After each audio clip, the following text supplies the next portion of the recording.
Pero kung sa political terminology, isa siyang hindi mapagkatitiwalaang uri ng baluktot na politiko.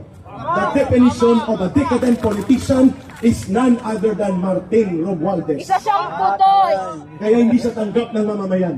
If this is true, therefore, pinagplanuhan talaga na ipitin at gipitin si Sara Duterte so that kapag may nangyaring mga pagbabantang gawing totoo, ang pagbabanta na siya'y mapatay o patayin, ang pangalawang Pangulo, the blood will be in the hands of Mr. Marcos and the cousin and Lisa, because sila ang mayroong elemento ng motive.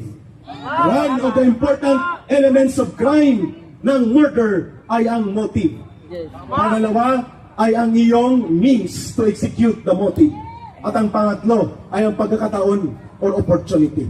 Means, motive, and opportunity.